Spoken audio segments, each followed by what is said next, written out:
Hey guys, tonight we slip quietly into the misty edges of feudal Japan, where moonlight falls like silver ink across a samurai's tent, and the scent of pine smoke clings to your robes. You're crouched beside a silent warrior, the camp around you hushed, but not for lack of tension. There's a battle tomorrow. You know it. He knows it. Everyone knows it. And instead of sharpening his blade or polishing his armor, this guy, this seasoned killer, is writing poetry. Yes, poetry. You're sitting beside a man trained from childhood to disembowel enemies with precision and honor. And right now he's gently brushing out a 17-syllable haiku about frogs, water, and the sound of his own breath. So, before you get comfortable, take a moment to like the video and subscribe, but only if you genuinely enjoy what I do here. Also, drop your location and local time in the comments. I love seeing where and when you're listening from. Now, dim the lights, maybe turn on a fan for that soft background hum, and let's ease into tonight's journey together. You shift slightly on the tatami mat, your legs aching just a little from the seizen kneeling posture. The samurai beside you doesn't flinch. His brush flows over the paper like he's carving his thoughts into snow. Around the camp, others are doing the same.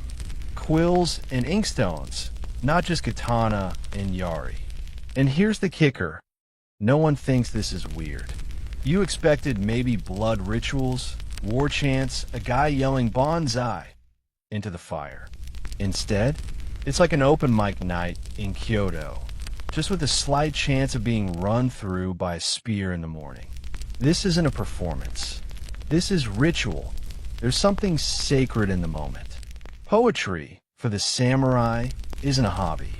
It's a way to prepare for death without losing your mind. Some write in solitude. Some recite to friends. A few quietly fold their verses into their sleeves, in case their bodies are found. Think of it as leaving a voicemail for the gods. You inch closer to watch one warrior's paper. His poem reads, "As dew on the grass, so too the warrior's life, gone by morning light. Charming? Sure. A little depressing? Also yes. But that's kind of the point. You're sitting among men who are taught to expect death not with fear, but with readiness. It's like emotional armor, but dipped in ink. Historically, these poetic warriors drew from waka and haiku traditions, short forms that packed punch and poignancy in just a few syllables. A mainstream fact that still surprises people. Many samurai were literate, like highly literate.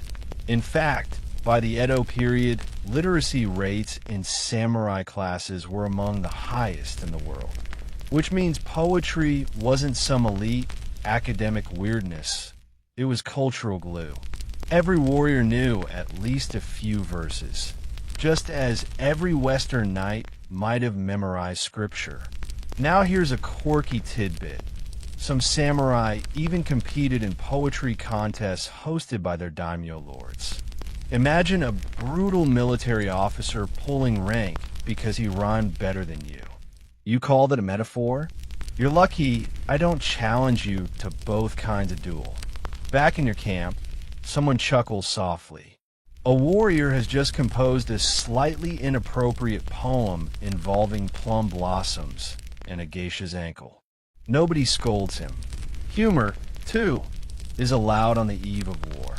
Perhaps necessary. Because honestly, what else can you do before you maybe die tomorrow? You sense the weight of their silence. But it's not emptiness. It's reflection. These are not brutes waiting to explode. They are men training their hearts to steady.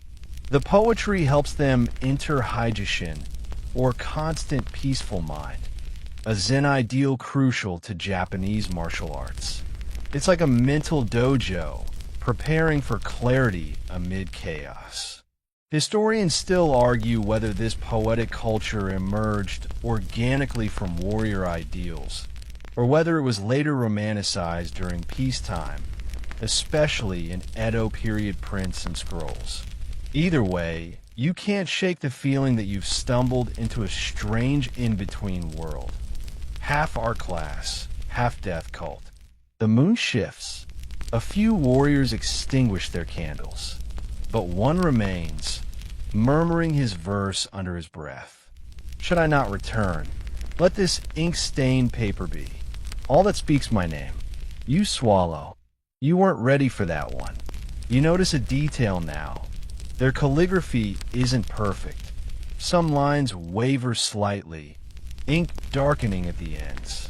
Hands that can split skulls sometimes tremble when speaking their hearts. And, somehow, that makes it all the more human. There's comfort here, under starlight, in this brief, beautiful calm, even as fear coils quietly under your ribs. Even as the future leans over the hills with steel teeth and chaos breath. These men are making peace not with their enemies, but with themselves. And you just try to remember how to breathe. You wake to the scratch of brush on paper.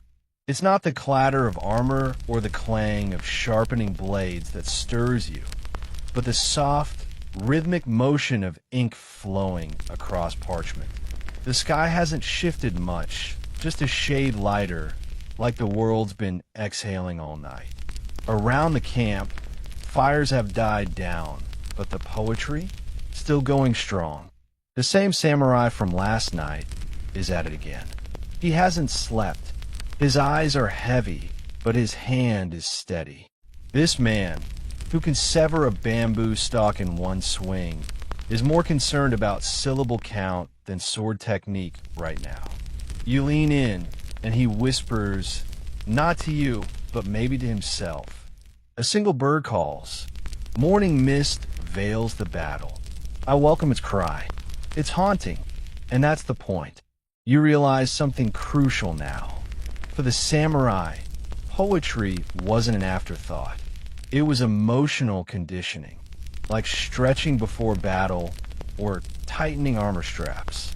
It served as armor, but for the soul. The idea was simple but profound. A calm spirit faces death with grace. And grace, when you might be skewered by lunchtime, is as precious as a good blade. You'd expect these men to be consumed by fear, anxiety, maybe denial.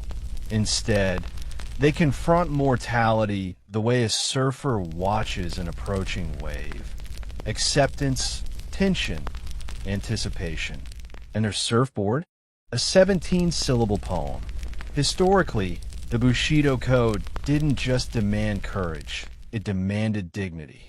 Honor in life and death. Writing poetry was one of the few ways to demonstrate that internal readiness, especially when words might be all that remain. Warriors would often recite verses aloud, not to brag, but to settle their minds. A composed poem reflected a composed spirit. And if your hands were too shaky to hold a brush, well, maybe you weren't ready. Here's a lovely little historical twist. Some samurai carried personal poetry journals into battle. These weren't fancy leather-bound moleskins, just modest folded papers tucked into armor, sometimes hidden in helmet linings. One notable warrior, Hosokawa Yusai, even wrote poems before his battles with such elegance that later generals studied them like they were tactical manuals of the heart. And now, a weird tidbit for you. Some samurai intentionally wrote intentionally bad poems on the eve of battle. Why? So no one would ever remember them for their words if they died. Seriously, they didn't want to become posthumous laughingstocks for bad verse. Imagine dying heroically, only to be remembered as the guy who rhymed death with breath for the 15th time. Your eyes wander again through the camp. There's a pattern here, brush, bow blade. Each man carries all three.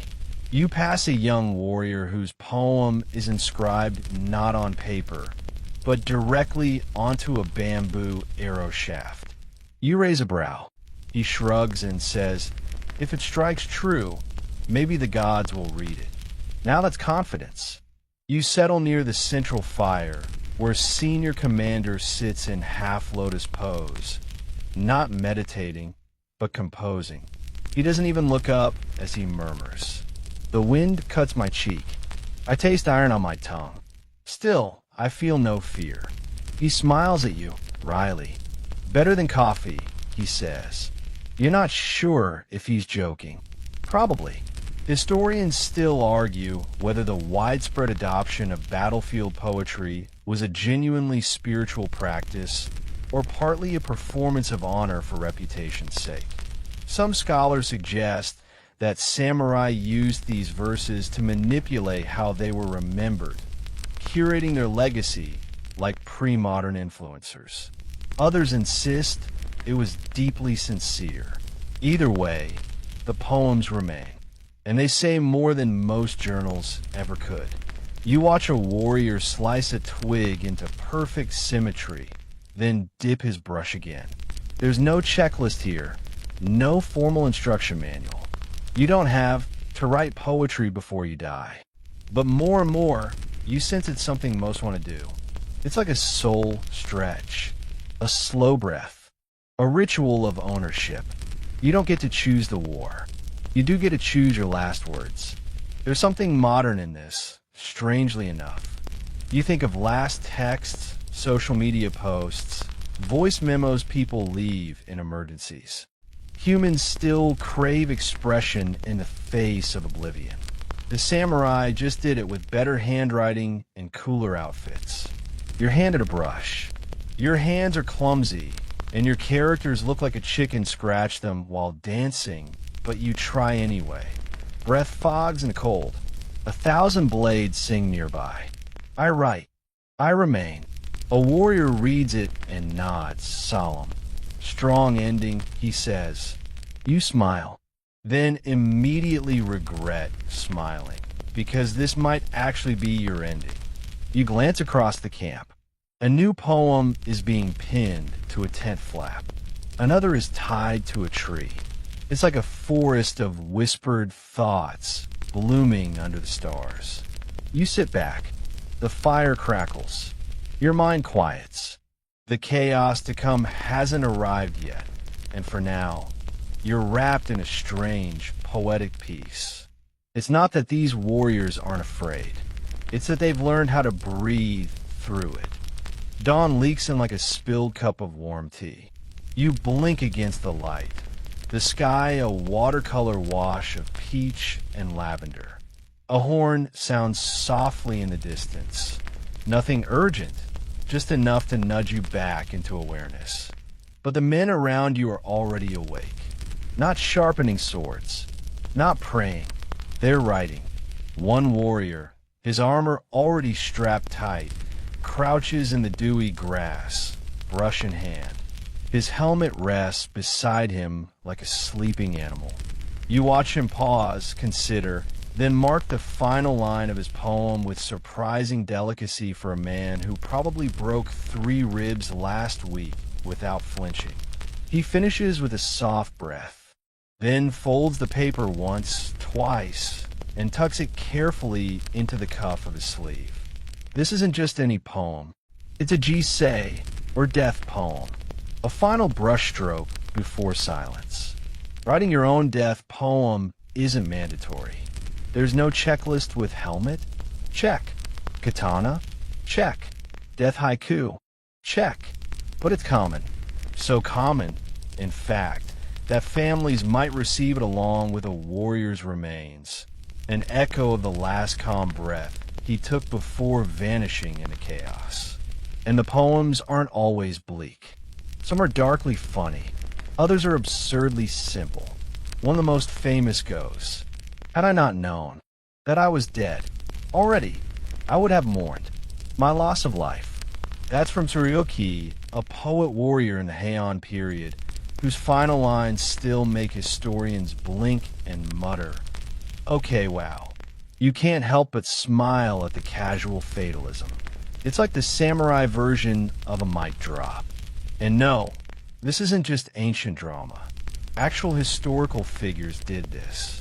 The legendary Minamoto no Uramasa, moments before committing seppuku after defeat, composed this, like a fossil tree, from which we gather no flowers. Sad has been my life.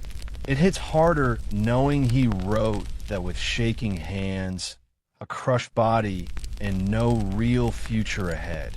Just the dignity of leaving something behind that was beautiful, even if everything else was broken.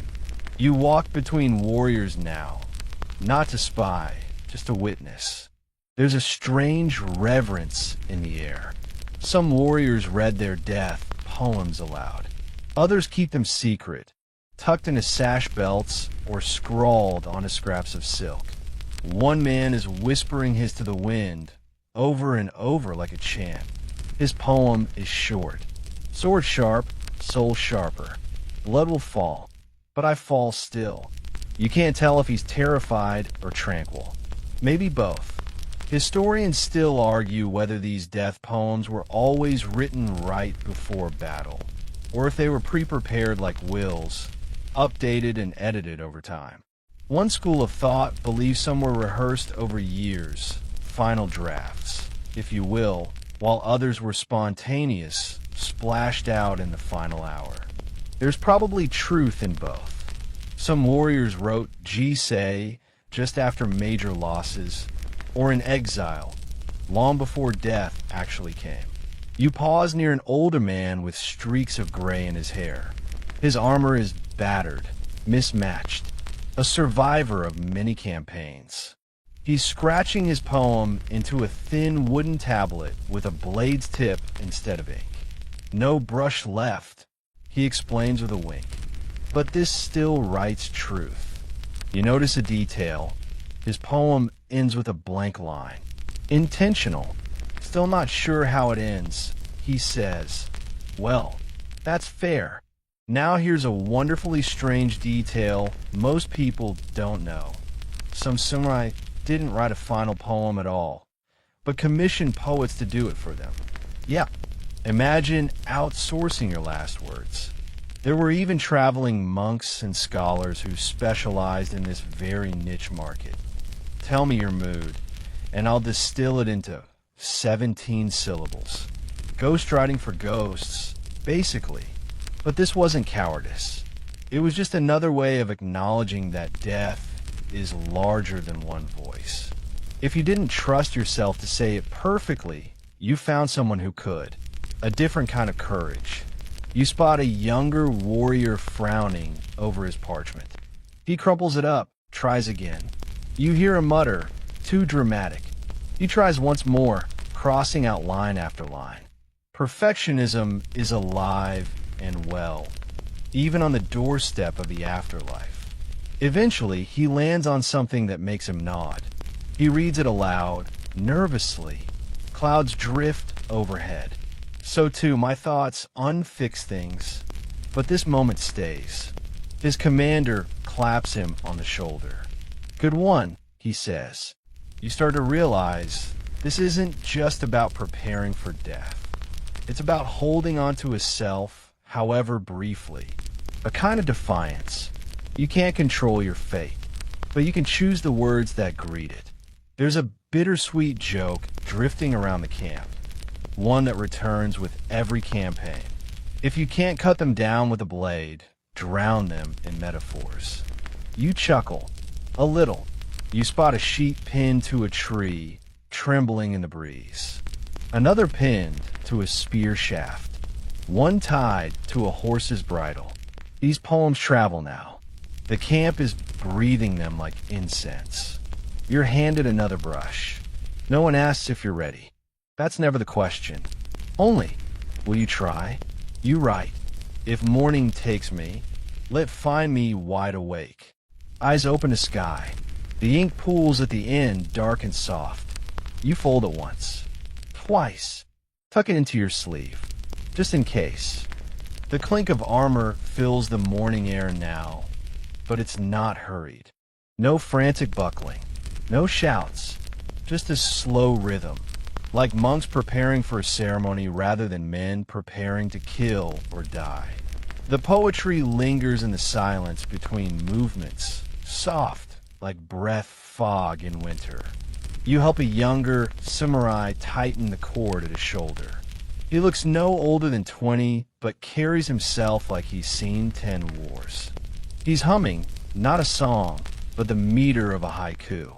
Da-da-da-da-da. He recites it under his breath, like a spell. Somewhere behind you, someone sneezes loudly and mutters, "Maybe I'll write a poem about pollen ending me before the enemy does." That earns a few chuckles. Good. Laughter still fits here. The culture of samurai poetry didn't sprout overnight. It was rooted in centuries of tradition, from the ancient courtly elites of the Heian period, who believed that poetry was a reflection of moral refinement. Back then, if you couldn't craft a decent verse, you were barely considered literate, let alone honorable. This expectation spilled over into warrior culture as the samurai class rose to power. The ideal samurai wasn't just a killer in cool robes. He was a man of dual mastery, Bunbu Ryodo, the dual way of the pen and the sword. You had to be just as skilled with a brush as with a blade. Think of it as the original work-life balance, except your work involves decapitation and your life involves writing about the moon. A typical samurai education included calligraphy, classical Chinese poetry, music, and more. Military academies often had poetry competitions. Imagine your drill sergeant giving points not for how fast you could run a mile, but for how gracefully you could capture the melancholy of autumn mist. No pressure. You pass a group of warriors now engaged in exactly that, debating the right seasonal word to end a tanka. One man insists plum blossom is more noble. Another argues falling snow hits harder. A third just wants to eat breakfast and write about that instead. You keep walking. They'll be it a while. Still, not everyone bought into the romanticism. There were critics, even in the 1600s, who rolled their eyes at all this flowery business. Just fight, they'd grumble. Leave the poems for the priests. But those voices rarely stuck. Why? Because the ones who did, right often became legends. Their poems outlived their victories and their deaths. Take Kusunoki Masashige, a 14th century general and poet who became a symbol of loyalty so iconic that centuries later, kamikaze pilots quoted his verses before their missions. His death poem? In this world, each man receives his summons. Mine has come, clean, stark, chilling. Now here's the weird bit. Some poems were actually delivered posthumously, carried by messengers, or discovered in boots, sleeves, helmet crests. In one case, a poem was found etched into the scabbard of a fallen samurai's sword, written so deeply that the wood splintered. What did it say? This blade sleeps with me, dreams of crimson rain tonight. Tomorrow, silence. Yeah, let that settle in your ribs for a moment. Historians still argue whether these death poems were always genuinely heartfelt or sometimes politically motivated, meant to inspire troops, sway allies, or haunt the enemy. There's even speculation that some were ghostwritten after a samurai's death, polished by surviving retainers who wanted their lord remembered a certain way. You have to admit, it's easier to build a legend when you control the last word. You spot a commander standing on a hilltop, arms folded, wind tugging at his sleeve. His face is unreadable. He's silent for a long time, then finally says aloud, "I can't find the right word for bittersweet. They all sound too soft." Another warrior nearby replies, "Use a gisu, the nightingale. Sounds lovely, but it cries when it knows spring will end." The commander nods, and you suspect that one bird just saved the reputation of an entire poem. You pause beside a cook ladling soup into wooden bowls.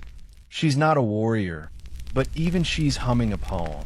You ask what it is. She recites, boiling broth at dawn, steel beside sleeping bodies. Who will taste tonight? You blink. She shrugs. I stir and observe, she says. Not much else to do. So many voices, all of them threading the same tension between serenity and dread. It's not that the samurai want to die. It's just that they've accepted they might, and they'd rather leave behind a line than silence. A soldier nearby clutches a tiny scroll. He's reading it over and over again. It's not his own. He says it was his brother's, written 5 years ago before a different battle. He keeps it with him just in case the gods are listening. You feel a strange comfort now. Not safety, but understanding. This ritual, this culture, it isn't about weakness. It's a way of taking control in a world where so little can be controlled. You don't get to decide the size of the enemy army, but you get to decide your tone, your final image, the version of yourself that steps into legend. You try another poem, just a quiet one, armor buckled tight. Still, my heart wears something soft. A paper poem. You don't show it to anyone. Not yet.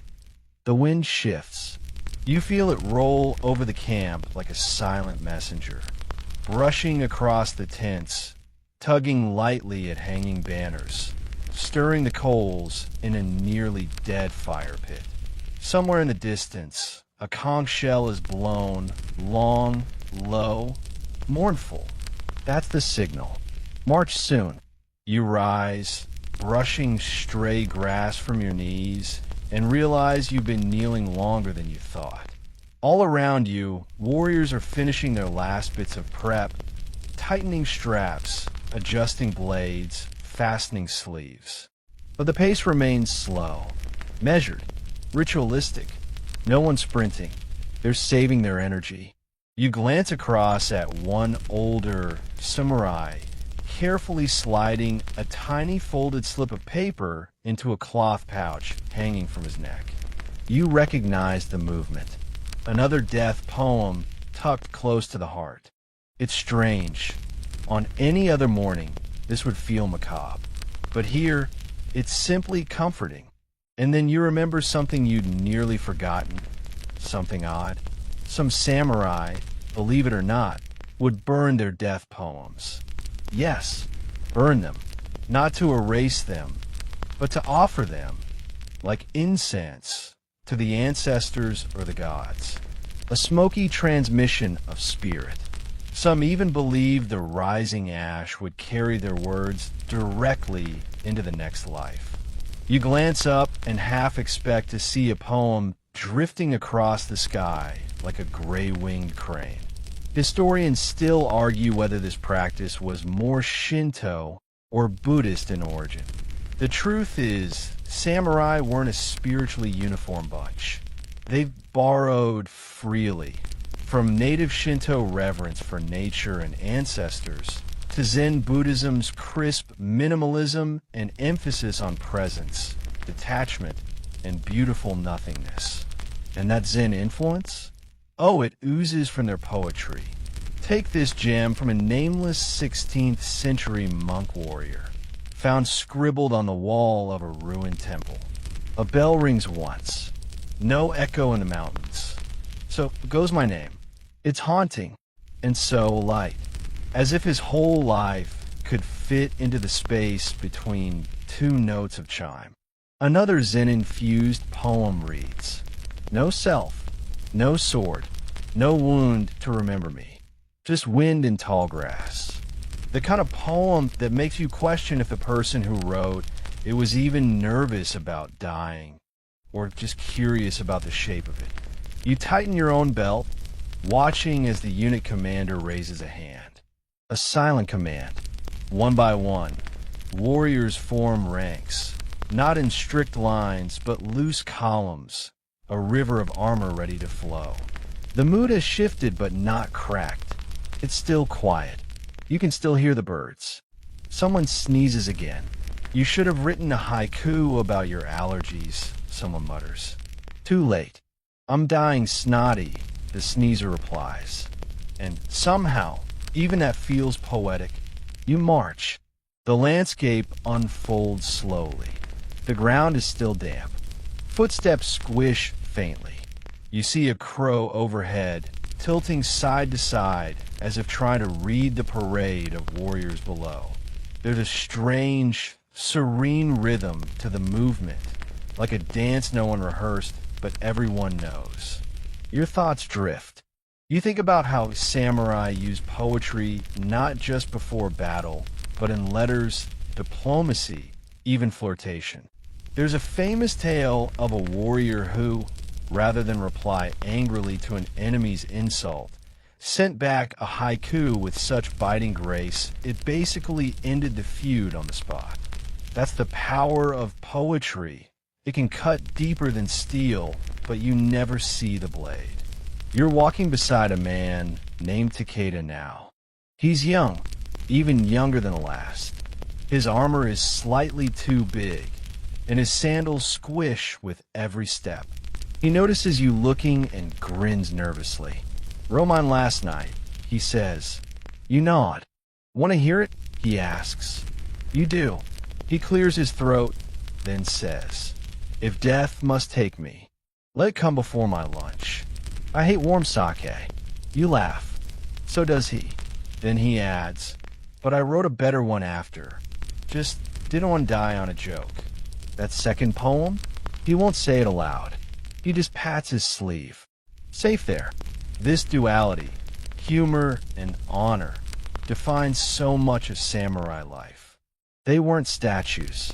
They were deeply human. They had crushes, stomach aches, favorite noodles, private fears. But the poetry helped distill all that mess into something clean, something worth passing on.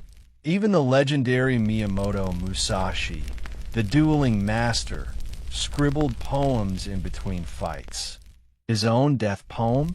Approach me, and you will see that I am but a cloud, direct, brief, but strangely gentle from a man who killed dozens with swords and once carved a wooden weapon from a boat or mid-ride just to win a duel.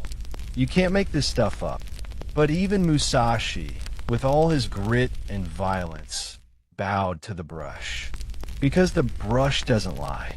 You glance at the horizon. A dust cloud now. The enemy. No shouting. No roaring. Just tightening of grips, squinting of eyes, settling of hearts. One samurai drops to a knee, not out of fear, but to adjust a sandal. You recognize him as the one from before who hadn't finished his death poem. You watch him murmur something under his breath, then smile. You ask what changed. He says, "The ending came to me." You nod, and that's when the horn sounds again. Not the mournful one from earlier. This one is sharp, final, and yet, you're still here, still breathing, still writing. There's no chaos. Not yet. Just stillness. A weird, stretched out moment where everyone's breathing the same breath. The enemy is visible now, shapes and colors across the field. Distant but definite. You can see their banners moving like restless seaweed. Your own forces slow to a halt, boots pressing into damp earth. And suddenly the world is soundless except for wind. And then someone sneezes again.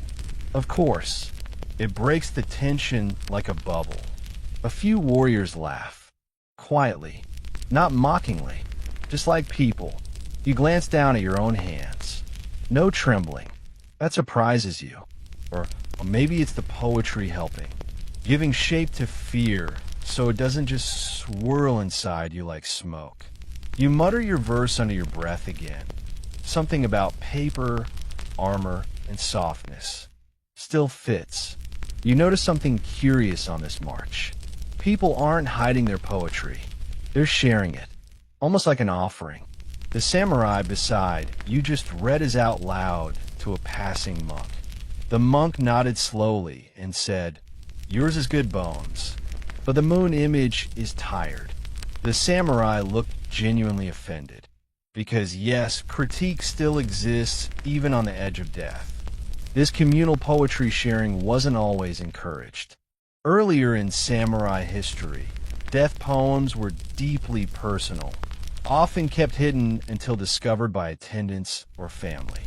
But by the late Sengoku period, the Warring States era, writing and reciting poems before battle had become a kind of collective rite.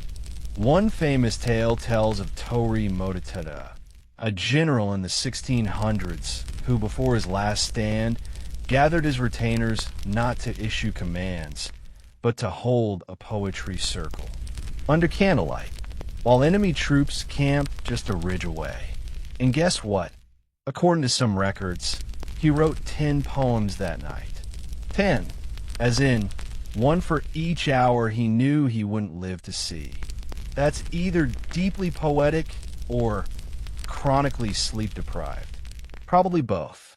Historians still argue whether such scenes were as widespread as legend suggests, or romanticized later to make noble deaths more dramatic.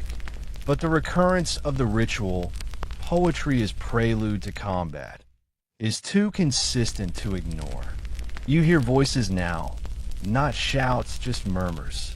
Men reciting lines under their breath like prayers. You catch snippets. Frost covers the blade. Cherry blossom sighs. May my soul, like snow, vanish clean. Then one guy mutters, "I just wrote a limerick." Does that still count? The older samurai beside him says nothing, just stares. The limerick guy quickly adds, "I meant Tonka. Definitely Tonka." You stifle a laugh. You wonder if the enemy's doing the same thing. Maybe over there, someone is staring at your side, wondering if you're the ones about to charge first. Maybe one of them's written a poem about you. The possibility gives you chills. You suddenly want to write another verse, just to answer.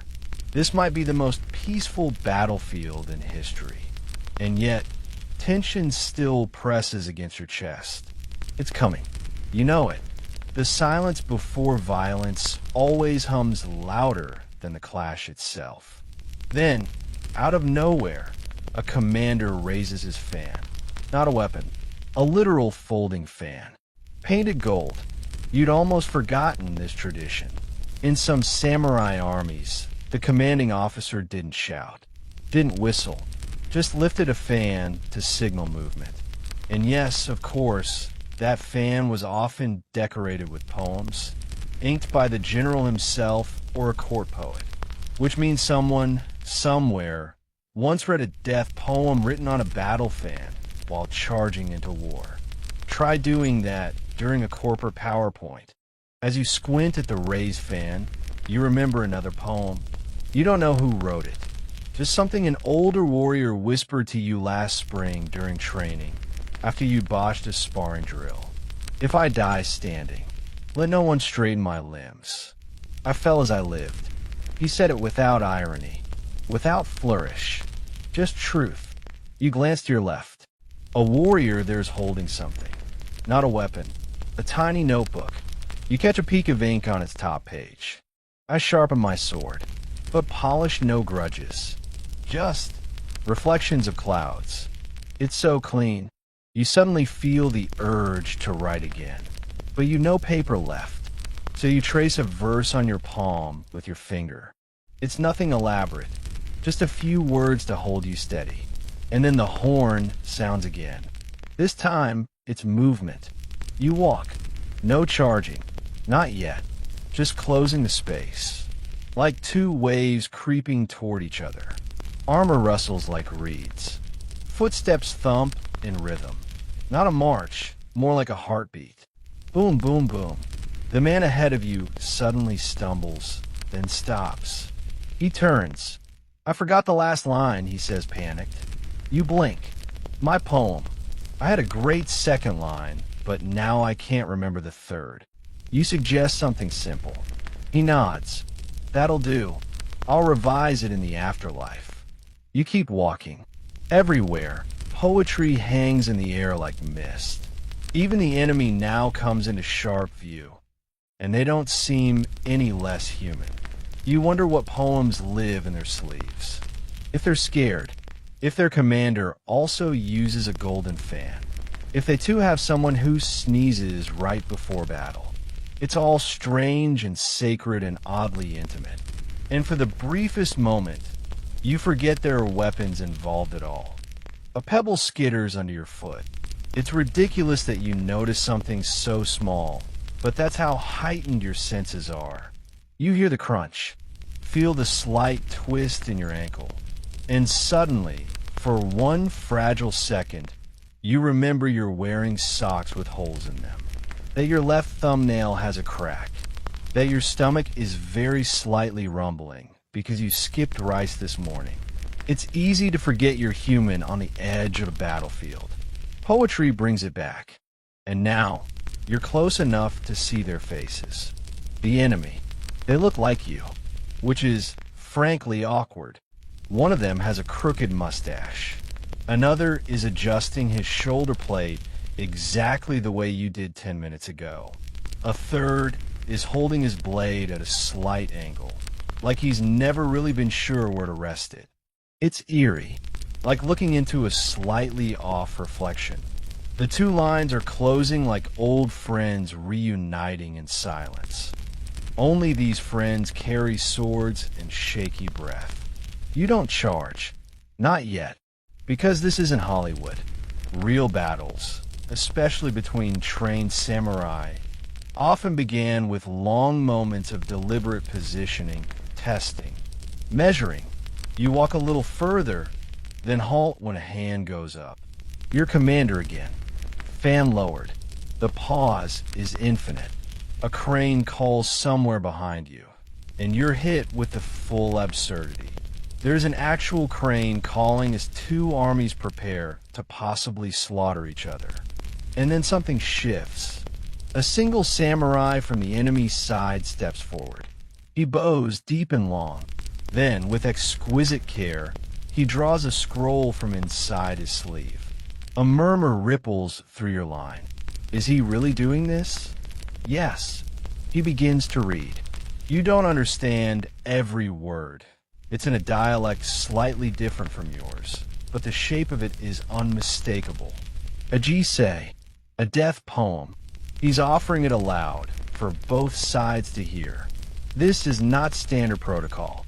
Your unit stands frozen. No one moves. No one breathes. You hear every syllable like it's pressed into the air with a branding iron. The poem ends. The man bows again. And then, miraculously, one of your side responds in kind. Not your commander, but an older samurai with white hair tucked into his helmet. He steps forward, draws his own scroll, and begins to read. You realize what's happening. A duel of poems. No blood. Just verse. Historians still argue whether these poetry duels before battle were isolated cases or part of a broader tradition lost to time. But there are documented instances, fragmented records, of exactly this. Two warriors exchanging poems before their swords. Not as taunts, but as offerings. Like two flowers pressed together before being crushed. You're witnessing something ancient, sacred, and kind of stressful, because now more of them are stepping forward. It's contagious. Like poetry bingo. Two more samurai from their line, then a monk from yours. Then, unbelievably, the limerick guy. You spot him raising his hand hesitantly. He's given a nod. Steps forward. He's holding his verse in two hands like a baby bird. The air is buzzing now. Not with adrenaline, but attention. You lean closer. He clears his throat. Wind in my sandals. Is it a ghost or my lunch? Guess I'll find out soon. There is silence. Then chuckles. Even across enemy lines. You want to hug him. Instead, You recite your own poem under your breath again. It has new resonance now. You didn't expect to be part of a literary flash mob on the edge of a battlefield. But hey, life's weird. The commanders are still silent. It's hard to tell if they're amused, annoyed, or trying to calculate whether this counts as morale building or insubordination. Then, you spot something astonishing. One of the enemy leaders steps forward. Not the commander, but a high-ranking officer. He's holding something. A lute. Seriously? He sits cross-legged just inside the battlefield edge and begins to play. Soft, plucked notes float into the air like falling feathers. The sound is so beautiful you almost cry. Several warriors actually sit down, as if the whole war has been paused for open mic night. And in a way, it has. Because poetry wasn't just part of samurai culture. It was the spine of it. Education in noble houses often began with calligraphy and verse. Young boys learned to shape words before they learned to hold swords. In fact, some texts say a man couldn't rise in rank unless he could write a passable tanka. Even warlords kept poets on staff. Imagine that, a war cabinet where one guy's job is chief metaphor officer. Back on the field, someone else begins singing softly. A short verse, set to the lute's rhythm. The refrain is something about clouds drifting over armor. It's ethereal. And then, a shift. No command, no fan, no horn. But suddenly both sides move again, slowly with gravity. The moment of shared poetry has passed. It's time, but something's changed. You can feel it. The lines are firmer. The men are steadier. No one's trembling now. That weird, unspoken humanity, the jokes, the poems, the music, has turned fear into focus, into presence. And as you resume your position, you hear a whisper beside you. That guy with the lute? His poem was trash. You snort, quietly. Then exhale. One more step forward. Now it's real. Not the performance. Not the ritual. Not the lyrical dance with fate that's kept your mind from buckling under pressure. Now it's steel unsheathed, hands tightened, and the sound of dozens, no, hundreds, of armor plates shifting in unison. You step on a ground that could very well be your last. It's soggy. That feels unfair, somehow. Like the earth should be dry and clean for this final act. But wars aren't stage productions. They're damp, muddy, and wildly inconvenient. You shift your footing. One sandal already has a squish. The enemy is closer than ever. You can see the whites of their eyes. And they're just as human as you hoped they wouldn't be. Across from you, a younger samurai trembles. You lock eyes for a heartbeat. He nods. You nod. Then both of you look away. He's written a poem. You can feel it.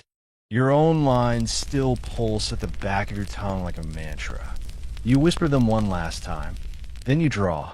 The hiss of blade from scabbard isn't dramatic. It's just metal in motion. But in your head, it's thunder. You notice your grip is firm. Not death grip tight, but steady. Balanced. You trained for this. All of you have. But training doesn't prepare you for the absurd rush of still being yourself at the edge of destruction. And then, movement. Not everyone at once. That's not how battles start. It's a ripple. A shout there, a charge here, sudden lunges like waves breaking out of rhythm. And then, flood. You move. Not fast. Not slow. Deliberate. The lines meet not with a cinematic crash, but with confusion, a mess of robes and blades, and the sound of sudden violence. Screams. Steel on steel. A cry that might be pain, or a battle yell, or someone realizing they left the rice cooker on at home. You're in it. No time to think. Just flow. A blade flashes to your left. You duck. Step. Counter. You don't remember the move. It happens on instinct. The man falls. You don't look at his face. This is the part no poem can describe without lying. The noise is unbearable. Armor clangs like pots dropped on tile. Men grunt, groan, gasp. Someone coughs blood. Someone laughs wildly. Another one cries out for his mother, which would be funny if it weren't so gutting. And through it all, your body moves like a puppet on sacred strings. Left, right, parry, step, breathe, breathe, and then pause. You're face to face with another samurai. Neither of you attacks. Not right away. He looks exhausted. You probably do too. You both step back. And, absurdly, he speaks. One poem, he pants. You blink. Seriously? You nod. He rasps. Mountain wind shrieks past. Even the gods hold their breath. Before red rain falls, you stare. For a second, you forget everything, even your own name. Then you reply, not with your blade, but with your own final verse. If this is the end, let be wrapped in silence, like a scroll unread. He smiles, then lunges. You block. It's not elegant. It's not graceful, but it's everything. Moments blur. You lose count of how many foes you've faced, or how long you've been moving. Time fractures in combat. It stretches when you're safe and snaps tight when you're not. At some point, you're knocked to one knee. Your hand is slick, mud or blood or both. You look up, ready for a final blow, but nothing comes. The enemy retreats, not in fear, in exhaustion. Their commander has called it. A horn sounds. Your side doesn't chase, just breathes. You collapse into a seated position, blade across your lap. Everything hurts. You're alive. For now. Around you, warriors slump. Some cry. Some pray. One guy is writing already. Of course he is. He has a strip of paper and a stub of charcoal. Blood stains the corner. His handwriting is shaky. You crawl closer. Look over his shoulder. His verse is smudged, but the last line is clear. We survived this time, but even survival costs. More than we expected. You nod. You want to write too, but your arms feel like wet cloth. So you whisper instead. Your old poem, the one you made up this morning. It still holds. Poetry didn't protect you, but made you feel human walking into a place where that could be taken away. It reminded you that fear is real, but so is meaning. Historians still argue whether these battlefield verses were dramatized in hindsight, whether the poetry came first or was scribbled in after to make the war seem noble. They debate how many samurai were truly poets, or how many just played the part to impress their lords. But none of that matters now. You live this. You saw men trade stanzas before swords. You heard laughter in the middle of fear. You found beauty in a place designed to break it.